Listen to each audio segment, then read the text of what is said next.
Hello students, in this video we'll discuss chapter number 4 urbanization. बेटा urbanization का meaning होता है शहरीकरण, नई नई सिटीज़ का बनना, सिटीज़ का अपने एरिया को एक्सपांड करना, इसी को हम क्या कहेंगे urbanization. यस क्या क्या पढ़ने वाले हैं इस चैप्टर में बेटा? हम पहले तो अर्बनाइजेशन के इंट्रोडक्शन को देखेंगे, फिर अर्बनाइजेशन क्यों हो रहा है, क्या कारण है अर्बनाइजेशन के होने के, then impact of urbanization, urbanization के प्रभाव क्या पड़ रहे हैं हम लोगों के ऊपर, पॉजिटिव भी हैं और बेटा नेगेटिव भी हैं, तो दोनों को डिस्कस करेंगे। अच्छा, जो नेगेटिव इम्पैक्ट है उन्हें हम कम करने के लिए क्या कर सकते हैं, ठीक है। अर्बन एरियाज को क्लीन करने के लिए हमें कौन सी स्टेप्स लेनी चाहिए, या गवर्नमेंट को क्या करना चाहिए जिससे अर्बन एरिया और ज़्यादा क्लीन हो जाए। सैटेलाइट सिटीज़ क्या है, इनके क्या कैरेक्टरिस्टिक्स होते हैं। फिर सैटेलाइट सिटीज़ के बाद आता है स्मार्ट सिटीज़ क्या है, इनकी क्या विशेषताएं हैं, वर्ल्ड में कौन कौन सी सिटीज़ है जिन्हें स्मार्ट सिटीज़ कहा जा रहा है। Then characteristics features of small city versus urban city, small city और अर्बन सिटी में क्या डिफरेंस है वो भी हम देखेंगे। नाउ इंट्रोडक्शन, अब हम पढ़ेंगे अर्बनाइजेशन क्या है। तो बेटा अर्बनाइजेशन कुछ ज़्यादा नहीं है, सिंपल समझो, जब पॉपुलेशन सिटीज़ में रहने वाले लोगों की, सिटीज़ के सबअर्ब्स में रहने वाले लोगों की बढ़ जाए तो उसी को हम क्या कहते हैं अर्बनाइजेशन। जब विलेज से बहुत सारे लोग सिटीज़ में आकर रहने लग जाएं तो इसी को हम क्या कहते हैं अर्बनाइजेशन। ठीक हुई बात। तो urbanization refers to a process, urbanization वो प्रोसेस है जहाँ पर प्रपोर्शन इंक्रीज होगा एंटायर पॉपुलेशन में से। किसका प्रपोर्शन इंक्रीज होगा? सिटीज़ में रहने वाले लोगों का, सबर्ब्स ऑफ सिटीज़ में रहने वाले लोगों का। देखो अभी सबर्ब्स क्या होते हैं, इन्हें उपनगर कहते हैं। जैसे हम बात करें हमारे मध्य प्रदेश की, तो मध्य प्रदेश की कैपिटल है भोपाल, तो भोपाल तो कैपिटल होगी, पर भोपाल के आसपास जैसे मंडी द्वीप है, हमारा हबीबगंज है, तो इन एरियाज़ में भी पॉपुलेशन बहुत ज़्यादा रहती है और इस तरीके से भोपाल का एरिया बढ़ता ही जा रहा है। ओबेदुल्लागंज है और भी एरियाज़ हैं। तो उपनगर अब समझ में आया। जैसे आप लोग यूपी की कैपिटल है लखनऊ, तो लखनऊ तो मेन होगा, लखनऊ के आसपास जो एरियाज़ होंगे, जो भी लखनऊ का पार्टी बन गए होंगे आप, तो वो सबर्ब्स ऑफ सिटीज़ हैं किसके? लखनऊ सिटी के। तो क्या इतनी बातें क्लियर हैं? अर्बनाइजेशन वो प्रोसेस है जिसमें कि पॉपुलेशन बढ़ने लगती है किसकी? शहरों में रहने वाले लोगों की। अब अर्बन एरियाज वो एरियाज हैं जहाँ पर एम्प्लॉयमेंट, फूड, शेल्टर, ट्रांसपोर्ट, सब कुछ की बहुत बढ़िया फैसिलिटीज़ हों, हॉस्पिटल एक नहीं 50 हो अवेलेबल हो, कमर्शियल सर्विसेज सारी अवेलेबल हो, आप वैन से जाना चाहें, रिक्शा से जाना चाहें, सिटी वैन से जाना चाहें, सिटी बस से जाना चाहें, सब कुछ अवेलेबल है। एजुकेशन बहुत बढ़िया अवेलेबल है। तो ऐसे एरिया को हम कहेंगे urban areas where basic amenities are available. ठीक है, जहाँ पर भी बेसिक एम्यूनिटीज सारी अवेलेबल है वो हो गया अर्बन एरियाज, और वो भी बहुत बढ़िया कंडीशन में। बहुत सारे जो लोग हैं वो डेली बेसिस पे मूव करते हैं रूरल टू अर्बन एरियाज, किसके लिए? नॉन एग्रीकल्चरल जॉब्स के लिए, बेटर लाइफ स्टाइल के लिए। आज लगभग 55% जो वर्ल्ड पॉपुलेशन है वो अर्बन एरियाज में ही रह रही है। Today around 55% of world's population, पूरी दुनिया की लगभग 55% जनसंख्या शहरों में रह रही है, और ऐसा माना जाता है कि आने वाले डिकेड्स में ये 68% तक हो जाएगी। किसकी report? UN's department of economic and social affair, United Nations का एक डिपार्टमेंट है इकोनॉमिक और सोशल अफेयर्स का, वो कह रहा है कि आज पॉपुलेशन जरूर 55% रह रही है पर आने वाले टाइम में ये 68% तक बढ़ जाएगी। बेटा ये एक कंपैरिजन चार्ट दिया हुआ है कि 1990 में इतने ही लोग सिर्फ गांव में रहते थे, 2014 में इतने रहने लगे, और 50 का यूएन ने एस्टिमेट लगाया है कि इतने लोग रहने लग जाएंगे कहाँ पर? शहरों में। तो ये नॉर्थ अमेरिका का था, ऐसे ही आप हर जगह का देख लें। हमारे एशिया का ये ग्राफ है। अभी भी स्टिल ये इतनी पॉपुलेशन होने के बाद भी थोड़ा सा इनके कंपैरिजन में कम है, पर ठीक है, आने वाले टाइम में हम ग्रो कर जाएंगे। अब क्या कारण है बेटा जिनकी वजह से अर्बनाइजेशन हो रहा है? तो पहला है इंडस्ट्रियलाइजेशन। बेटा जैसे जैसे इंडस्ट्रियल ग्रोथ होगी तो सिटीज़ का एक्सपांशन होगा, सिटीज़ में एम्प्लॉयमेंट अपॉर्चुनिटीज़ बढ़ेंगी, तो जो रूरल एरियाज से लोग हैं यहाँ पर काम करने आएंगे, और रोज़ आना जाना ना करके बेटा वो सिटीज़ में ही रहने लग जाते हैं। सर्च ऑफ बेटर जॉब, अगर आपको अच्छी जॉब चाहिए है तो वो रूरल एरियाज़ में तो आपको मिलेगी नहीं, ठीक है। उन्हें रूरल एरियाज़ में एग्रीकल्चर पे ही डिपेंड होना पड़ता था, और आज एग्रीकल्चर बहुत ज़्यादा अनसर्टेन है। एग्रीकल्चर में डिस्गाइज्ड अनएम्प्लॉयमेंट भी ज़्यादा है। 4 लोगों की ज़रूरत है पर 10 लोग उसी खेत में काम कर रहे हैं। तो ये बेटर है कि अगर इन्हें अपने स्टैंडर्ड ऑफ लिविंग को बढ़ाना है तो बेटर जॉब करनी पड़ेगी, और बेटर जॉब के लिए इन्हें शहरों में आना पड़ेगा, ठीक है। कभी हमारी एग्रीकल्चर हमें अच्छा रिटर्न दे देती है तो कभी ज़्यादा रेनफॉल के कारण वो ख़राब हो जाती है, कभी कम रेनफॉल के कारण ख़राब हो जाती है। कोई भी नेचुरल कैलामिटी ईजिली हमारे एग्रीकल्चर को अफेक्ट करती है। इसीलिए जो गांव के लोग हैं वो माइग्रेट करके सिटीज़ में आ जाते हैं। मॉडर्नाइजेशन बेटा अर्बन एरियाज़ में रहने का सबसे बड़ा एडवांटेज ये रहेगा कि आप थोड़ी सी मॉडर्न हो जाओगे, आपकी सोच में ही नहीं, आपकी लिविंग में भी, क्योंकि सिटीज़ में बेटर इंफ्रास्ट्रक्चर अवेलेबल है, सोफिस्टिकेटेड टेक्नोलॉजी अवेलेबल है, ट्रांसपोर्ट बढ़िया है, कमर्शियल फैसिलिटीज़ हैं, मेडिकल फैसिलिटीज़ सारी अवेलेबल हैं। अगर विलेज में कोई बीमारी डायग्नोस हो जाए तो भरोसा नहीं करना कि वो सही डायग्नोस हुई है कि नहीं, क्योंकि दे वर लैकिंग विद द इक्विपमेंट्स। वहाँ सोनोग्राफी, अल्ट्रासाउंड मशीन्स नहीं होती हैं, वहाँ एमआरआईज अवेलेबल नहीं है। तो बच्चा उसके लिए तो फिर आपको सिटीज़ में ही आना चाहिए। इसीलिए जो रूरल पीपल हैं वो ज़्यादा अट्रैक्ट होते हैं सिटी की कंफर्टेबल लाइफ की तरफ। बाउंड्री चेंजेस, बहुत सारी सिटीज़ इतना ज़्यादा एक्सपांड होती जा रही हैं बेटा। जैसे मैंने भोपाल का बताया, पहले भोपाल अलग था, मंडीदीप अलग था, उबैदुल्लागंज बिल्कुल अलग था, पर अब तो बेटा ये इस तरीके से मिल गए हैं कि ऐसा लगता है ये पूरा सब भोपाल का ही पार्ट है।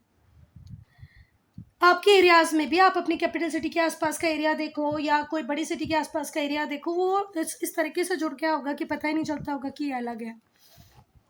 बहुत सारे अर्बन एरियाज़ में रूरल एरियाज़ भी इंक्लूड होते जा रहे हैं। सिटीज़ टाउन का एक्सपांशन होता जा रहा है, ठीक है।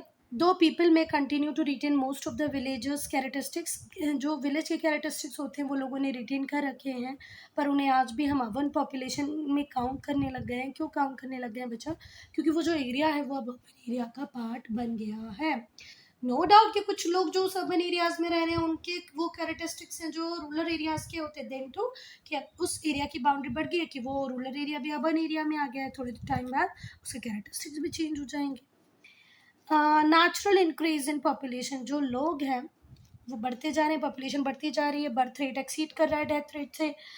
तो जो नेचुरल इंक्रीज है पॉपुलेशन में वो भी रैपिड अर्बनाइजेशन के लिए रिस्पॉन्सिबल है। जो बेटा अगर हम रूरल एरिया से कंपेयर करें तो अर्बन एरियाज़ में ग्रोथ रेट ज़्यादा होता है। क्यों ज़्यादा होता है? क्योंकि अगर आप यहाँ पर बीमार हुए तो आपको बेटर हेल्थ फैसिलिटीज़ मिल जाएगी, मेडिकल फैसिलिटीज़ मिल जाएगी। अगर बेबी बर्थ हो रहा है तो उस टाइम जो रिक्वायरमेंट बेबी को चाहिए है, जो मदर को चाहिए, वो सारी सिटीज़ में ईजिली अवेलेबल होती हैं। इसीलिए यहाँ पर सर्वाइवल रेट ज़्यादा होता है बेटा, और पॉपुलेशन अर्बन एरियाज़ की बहुत तेज़ी से बढ़ रही है। डेवलपिंग कंट्रीज़ जैसे अफ्रीका की बात करें, वहाँ पर तो नेचुरल पॉपुलेशन इंक्रीज़ हो रहा है, इमिग्रेशन भी हो रहा है, नेचुरली भी अफ्रीका की पॉपुलेशन तो बढ़ ही रही है, साथ ही साथ बहुत सारे रूरल एरियाज से लोग अर्बन एरियाज में आके रहने लग जा रहे हैं। ये भी एक बिग फैक्टर है अर्बनाइजेशन का। People are moving out of rural poverty into urban areas. अब रूरल पॉवर्टी से निकल के लोग अर्बन एरियाज में आ रहे हैं, सिटीज़ में आ रहे हैं, जहाँ उन्हें रोजगार भी मिल रहा है, एम्प्लॉयमेंट मिल रहा है, खाना मिल रहा है, रहने के लिए जगह मिल रही है, और एजुकेशन भी मिल रहा है। नाउ इम्पैक्ट्स ऑफ अर्बनाइजेशन, अब अर्बनाइजेशन के इम्पैक्ट पड़ेंगे। इम्पैक्ट मतलब प्रभाव क्या पड़ा? तो जैसे जैसे अर्बनाइजेशन का रेट बढ़ता जा रहा है पूरे वर्ल्ड में एक सिग्निफिकेंट चेंज आ रहा है। जो इफेक्ट है अर्बनाइजेशन के उन्हें हम इस तरीके से सम अप कर सकते हैं। देखो, पॉजिटिव इम्पैक्ट हम पढ़ेंगे पहले और उसके बाद first positive impact of urbanization. अब हम अर्बनाइजेशन के सकारात्मक प्रभावों को देखेंगे, मतलब पॉजिटिव इम्पैक्ट को देखेंगे। तो अर्बनाइजेशन के पॉजिटिव इफेक्ट्स भी हैं, ठीक है। If it happens with in appropriate limit, देखो हर चीज़ एक अप्रोप्रिएट लिमिट में ही अच्छी लगती है, तो जब तक ये अप्रोप्रिएट लिमिट में रहेंगे तब तक हम इन्हें पॉजिटिव कहेंगे। एक एक करके हम लोग पढ़ेंगे वो कौन से हैं। कुछ पॉजिटिव इम्पैक्ट जो अर्बनाइजेशन के हैं वो हम पढ़ेंगे। पहला है क्रिएशन ऑफ एम्प्लॉयमेंट अपॉर्चुनिटीज़। जैसे ज़्यादा से ज़्यादा लोग बेटा सिटीज़ और टाउन्स में मूव करते जाएंगे, more employment opportunities are created in urban centres. Urban centres में और ज़्यादा एम्प्लॉयमेंट अपॉर्चुनिटीज़ क्रिएट होती जाएंगी, जिससे और फर्दर डेवलपमेंट होगा उस सिटी का, उस टाउन का। बेटा शहरों में बहुत सारे ऑफिसेज होते हैं, एडवर्टाइजिंग एजेंसीज होती हैं, स्कूल्स होते हैं, हॉस्पिटल्स होते हैं। तो आपको आपके क्वालिफिकेशन के अकॉर्डिंग, आपको आपके पोटेंशियल स्किल के अकॉर्डिंग बहुत सारी जॉब सिटी एरिया में मिल जाएंगी, है ना। कन्वीनियंस, सुविधाओं की बात करें अगर हम, तो अर्बनाइजेशन में अच्छा एजुकेशन, हेल्थ और सोशल सर्विसेज मिलती हैं। कल्चरल एक्टिविटीज़ भी बहुत सारी लोगों के लिए होती हैं as compare to village.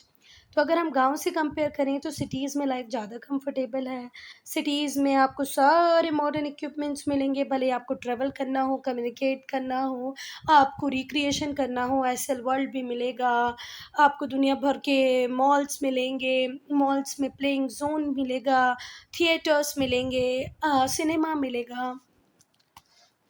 Concentration of educational facilities, बच्चा बहुत सारे बड़े बड़े स्कूल्स हैं जो अपने आप को लिमिट किए हुए हैं पर्टिकुलर बड़ी सिटी में ही। तो अगर आपको उस स्कूल को अप्रोच करना है तो you have to go to that city. तो सिटीज़ में ज़्यादा स्कूल्स हैं, कॉलेजेस हैं, यूनिवर्सिटीज़ हैं जो लोगों को ट्रेन करती हैं, ह्यूमन रिसोर्स को हमारे डेवलप कर रही हैं। तो एजुकेशनल चॉइसेस भी बहुत सारी अवेलेबल होती है अगर स्टूडेंट एक अच्छी सिटी में रह रहा है तो। सोशल इंटीग्रेशन, देखो अर्बन एरियाज़ में सोशल इंटीग्रेशन बहुत अच्छे से होता है बेटा। गांव में बेसिकली हम देखते हैं कि ब्राह्मण की कॉलोनी अलग हो जाती है तो क्षत्रिय एक जगह रहते हैं, तो शेड्यूल का शेड्यूल ट्राइब आउटस्कर्ट्स में रहते हैं। पर सिटी एरिया में ऐसा नहीं होता है, एवरीबडी इज़ लिविंग टुगेदर। तो एक सोशल इंटरेक्शन चालू होता है लोगों के बीच में, इवन रिलीजन के बीच में, है ना, कि भाई हिंदू मुस्लिम आपस में रह रहे हैं, क्रिश्चियन मुस्लिम हिंदू से आपस में रह रहे हैं, तो एक बॉन्ड क्रिएट होता है। इस बेटर अंडरस्टैंडिंग बनती है लोगों के बीच में, और ये जो सोशल और कल्चरल बैरियर्स है सोसाइटीज़ की, ये टूट जाते हैं। ट्रांसपोर्टेशन एंड कम्युनिकेशन फैसिलिटीज़, बेटा अब तक हम 3 बार डिस्कस कर चुके हैं, ना, तो इसको मैं अभी नहीं पढ़ाऊंगी। चलो, एक्सप्लॉयटेशन ऑफ रिसोर्सेज, बहुत सारे सेटलमेंट बनते जा रहे हैं, है ना। Many settlements are established where natural resources are available. Exploitation of resources, वो resources जो अब तक unused थे अब हम उन्हें भी यूज़ करने लग गए हैं। कैसे? क्योंकि बहुत सारे नेचुरल मतलब ऑटोमेटिकली लोग वहाँ रहने जा रहे हैं जहाँ पर नेचुरल रिसोर्सेज हैं। Transport communication facilities we have discussed a lot, तो अब हम इसे डिस्कस नहीं करेंगे। ऑब्वियस सी बात है बेटा, जब आपको अच्छा स्कूल मिलेगा, अच्छा मेडिकल मिलेगा, ट्रांसपोर्टेशन की अच्छी फैसिलिटीज़ मिलेंगी, अच्छा घर मिलेगा, तो आपका स्टैंडर्ड ऑफ लिविंग बढ़ ही जाएगा। रूरल टू अर्बन एरियाज़ लोग इसलिए ज़्यादा माइग्रेट करते हैं कि वो उनकी क्वालिटी ऑफ लाइफ को एनहांस कर सकें, बढ़ा सकें, स्टैंडर्ड ऑफ लिविंग को मेंटेन कर सकें। तो ये तो थे positive impact. Now will talk about negative impact. पहला है प्रॉब्लम ऑफ ओवर पॉपुलेशन। बेटा आप शहरों में बहुत सारे लोग जब आके गांव के रहने लग गए हैं तो ओवर पॉपुलेशन की एक बहुत बड़ी प्रॉब्लम हम सिटीज़ में देख रहे हैं। Concentration of population become a major problem. Population का कॉन्सेंट्रेशन एक बड़ी प्रॉब्लम बनती जा रही है सिटीज़ में, टाउन्स में। सिटीज़ टाउन्स ओवर क्राउडिंग होते जा रहे हैं जिससे अकोमोडेशन की प्रॉब्लम आ रही है, और जिनको अकोमोडेशन नहीं मिल पाता बेटा वो स्लम्स, झुग्गी झोपड़ी बना लेते हैं। कुछ जो मजदूरी करने के लिए शहरों में आए हैं गाँव छोड़कर, तो वो अपने साथ बड़ा घर तो नहीं लेके आए ना बेटा, तो थोड़े टाइम वो किस में रहेंगे, झुग्गीज़ में रहेंगे, झोपड़ी में रहेंगे, और इस तरीके से वो सिटी के आउटर स्कर्ट्स में झुग्गी झोपड़ी स्लम बढ़ता जा रहा है। Disintegration of joint family, obvious सी बात है बेटा, जब शहरों में लोग काम करने आते हैं तो इतनी भी सैलरी नहीं मिलती कि वो अपनी पूरी फैमिली को शहरों में बुला लें, तो फिर वो आते हैं, उनकी आधी फैमिली गाँव में रह जाती है ना, बस वो अपनी वाइफ और बच्चों को लेके शहर में आ जाता है। तो इस तरीके से जो हमारा जॉइंट फैमिली सिस्टम था वो ख़त्म होते जा रहा है, क्योंकि सिटीज़ में रहने का कॉस्ट बहुत ज़्यादा हाई है, तो जॉइंट फैमिलीज मेंटेन नहीं होती, है ना, और फैमिली डिवाइड हो जाती है। लोग न्यूक्लियर फैमिली में रहना ज़्यादा पसंद करते हैं, क्योंकि बेसिक नीड्स सारी ऐसे ही पूरी हो पाएंगी, अदरवाइज नहीं। इसी वजह से जॉइंट फैमिली सिस्टम पूरी तरह डिसइंटीग्रेट हो गया है। हाई कॉस्ट ऑफ लिविंग, बेटा आप कितनी भी, जैसे मुंबई चले जाओ, पुणे चले जाओ, इंदौर चले जाओ, लखनऊ चले जाओ, वहाँ पर आपको जो कॉस्ट होगा बेटा रहने का वो थोड़ा सा हाई होगा as compare to rural areas या कोई स्मॉल सिटी के कंपैरिजन में। अगर हम न्यूयॉर्क की बात करें, टोक्यो की बात करें, मुंबई बेंगलुरु की बात करें, तो यहाँ पर जो लोअर इनकम ग्रुप्स हैं उनका एक डिसेंट स्टैंडर्ड ऑफ लिविंग को मेंटेन करना बहुत ही इम्पॉसिबल सी बात है, क्योंकि जो बेसिक नीड्स है उनको पूरा करने के लिए भी हमें बहुत बड़ा अमाउंट पे करना पड़ता है। क्राइम रेट बढ़ता जा रहा है क्योंकि यहाँ पर पॉपुलेशन बढ़ती जा रही है, लोगों के पास प्रॉपर जॉब नहीं है, तो obvious सी बात है वो कहीं न कहीं से तो पेट भरेंगे अपना, तो क्राइम रेट बहुत बढ़ता जा रहा है सिटीज़ में। ज़्यादा चोरियाँ हो रही हैं, डकैती हो रही है, पिक पॉकेटिंग, जेब तो कोई भी मार लेता है आपकी, मर्डर हो रहे हैं, इस वजह से सोसाइटी में बहुत अनरेस्ट है। बेटा सिटीज़ में आपको ऐसे गार्बेज डंप देखने को मिलेगा, कंजेशन, ओवर क्राउडिंग होगी, एयर पोल्यूशन बहुत होगा, ट्रैफिक जैम तो बिल्कुल नॉर्मल बात है। डिफ़ॉरेस्टेशन करना पड़ेगा क्योंकि आप अपने सिटी के एरिया को बढ़ा रहे हैं। बड़ी-बड़ी कॉलोनी जो डेवलप हो रही हैं वो डिफ़ॉरेस्टेशन करके ही हो रही हैं, स्लम्स बढ़ता जा रहा है, ये नेगेटिव इम्पैक्ट है। ऑलमोस्ट सारे नेगेटिव इम्पैक्ट अभी हमने पढ़े। बेटा इंडिविजुअल लाइफ की अगर हम बात करें तो शहरों में आप लोग देखना, लोग अपने काम से काम रखते हैं, अपने नेबरहुड से मतलब नहीं रखते हैं, आपस में जो कम्युनिटी लाइफ है वो ख़त्म हो गई है। इसका एक बहुत बड़ा डिसएडवांटेज है बच्चों की, डिप्रेशन की, साइकोलॉजिकल प्रॉब्लम ज़्यादा बढ़ती जा रही हैं। उठो, काम करो, ऑफ़िस जाओ, काम करो, घर आओ, फिर काम करो, सो जाओ। तो बेटा जब अपनी आप प्रॉब्लम्स को किसी के साथ शेयर नहीं करते, या कभी आप को कोई प्रॉब्लम हुई हो, आपको किसी ने परेशान किया हो, आप किसी की किसी बात से हर्ट है, जब आप किसी के साथ शेयर कर लेते हो तो थोड़ा-सा अच्छा फ़ील करते हैं ना। सिटीज़ में वो होता ही नहीं है। तो व्यक्ति सेल्फ सेंटर्ड बन के रह गया है और डिप्रेशन, एंग्ज़ायटी और दुनिया भर की साइकोलॉजिकल प्रॉब्लम उसने अपनी बॉडी में क्रिएट करनी है। देन एनवायरमेंटल पोल्यूशन, बेटा बहुत सारी इंडस्ट्रीज़ का लोकलाइजेशन होता जा रहा है तो पोल्यूशन भी बढ़ता जा रहा है।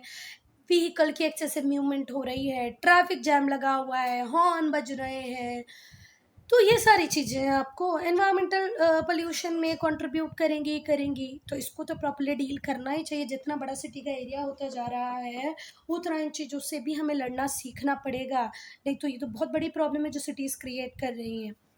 इनके ह्यूमन लाइफ के ऊपर, लोगों के ऊपर बहुत ज़्यादा हार्मफुल इम्पैक्ट है बेटा।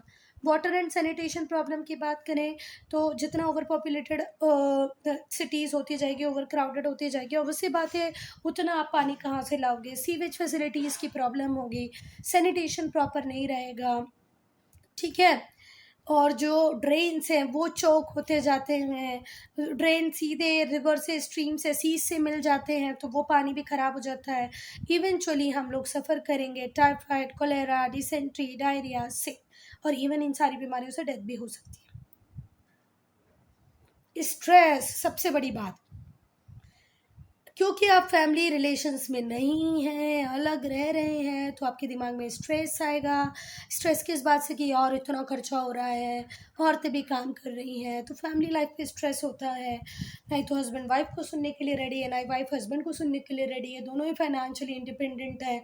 साथ ही साथ दोनों लगते हैं कि यार मैं भी बाहर काम करूँ, अब घर का काम कौन करे, तो दोनों को आपस में मिल-जुल के कर लेना चाहिए, और नहीं करेंगे तो क्या होगा बेटा, स्ट्रेस।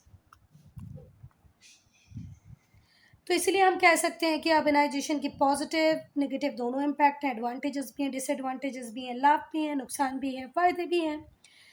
तो क्या कर सकते हैं हम, तो एक ही सॉल्यूशन है कि हम नेगेटिव इम्पैक्ट जो है अर्बनाइजेशन के उन्हें कम से कम करने की कोशिश करें। Then only we can have more development all over the world, तभी वर्ल्ड में ज़्यादा से ज़्यादा डेवलपमेंट होता रहेगा। Now ways to reduce negative impact of urbanization, इसको करने से वर्ल्ड डेवलप होगा तो इसको तो हमें कम से कम करना ही पड़ेगा। आप सस्टेनेबल, एनवायरनमेंट फ्रेंडली सिटीज़ बनाओ, ऐसी सिटीज़ बनाओ जो सस्टेनेबल हो, एनवायरनमेंट फ्रेंडली हो, ठीक है? गवर्नमेंट को ऐसे लॉज पास करना चाहिए कि अब जब भी सिटीज़ डेवलप होगी वो एनवायरनमेंट फ्रेंडली डेवलप होगी, स्मार्ट ग्रोथ टेक्निक्स के थ्रू डेवलप होगी, है ना? लोग सेफ एरियाज़ में रहेंगे, पोल्यूटेड फ्री एरियाज़ में रहेंगे। तो गवर्नमेंट को ऐसे लॉज बनाना चाहिए कि जहाँ पर वो एनवायरमेंटली साउंड सिटीज़ को बनाए, and smart growth of techniques, जहाँ पर जो लोग हों वो अनसेफ एनवायरनमेंट में ना रहें, पोल्यूटेड एनवायरनमेंट में नहीं रहें, सेफ जोन में रहें।